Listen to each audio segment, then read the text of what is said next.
it has arrived. So, one thing about the package, it does need to be quite well packed. One thing you also have to bear in mind is that sometimes these companies, Drift, will use as an excuse, if the packaging is damaged, they won't take it back. This is illegal. They have to take it back even if the packaging is destroyed. But what they actually do, some of these companies, is they will actually, that's very well boxed. That seems more like a home company rather than some big international conglomerate. The fact that they've stuck it in cardboard boxes. Or maybe the post office just opened it themselves. Right, so we've got a sturdy bag, a cardboard box, and then we have the box.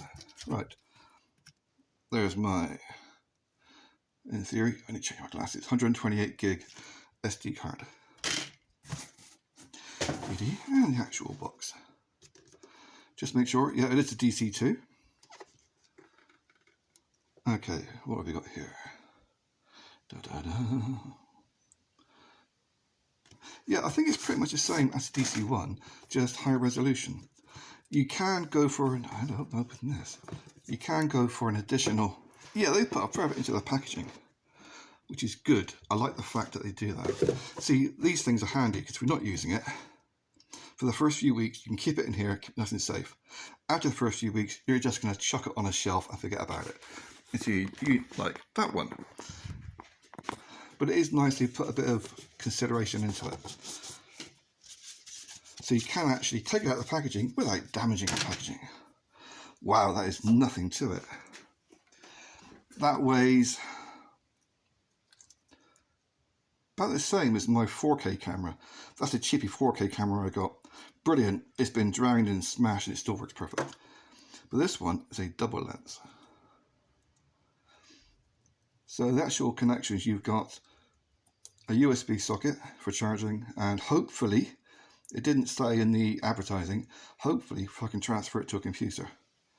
That was the biggest drawback to the Drift, is that you could not connect it to a PC. So you've got a connection for a computer, connection for your SD card. It is weatherproof rated.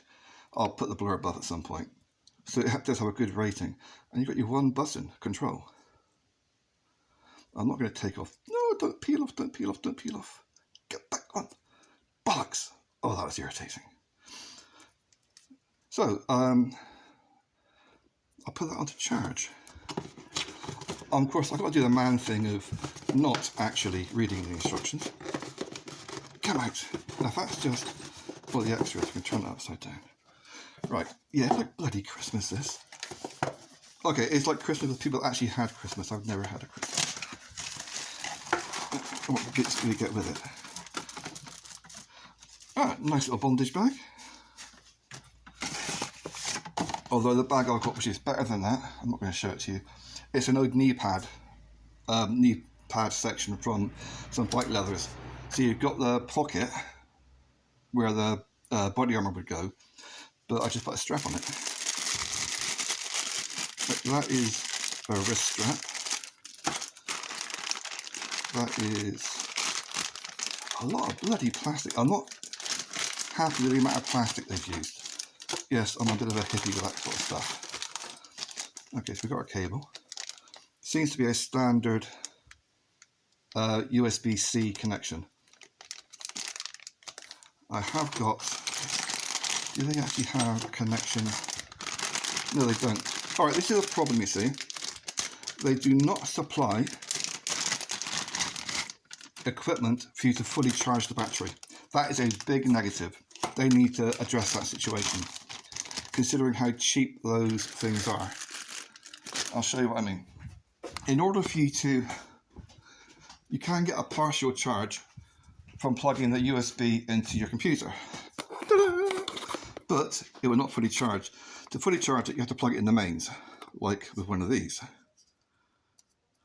They don't supply one, which is a really, really big negative. So you've got your wrist straps, you've got your, I'm hoping that will fit my Drift connection on the side of my helmet. Hopefully actually just plug straight in and plug and play. and a few little tools in there. Rather than a toolkit, I'd much rather they just give me one of these, because if I didn't have one, I'd have to go and buy one. Now, you shouldn't have to go and buy stuff before you can use something. Right, put it on charge.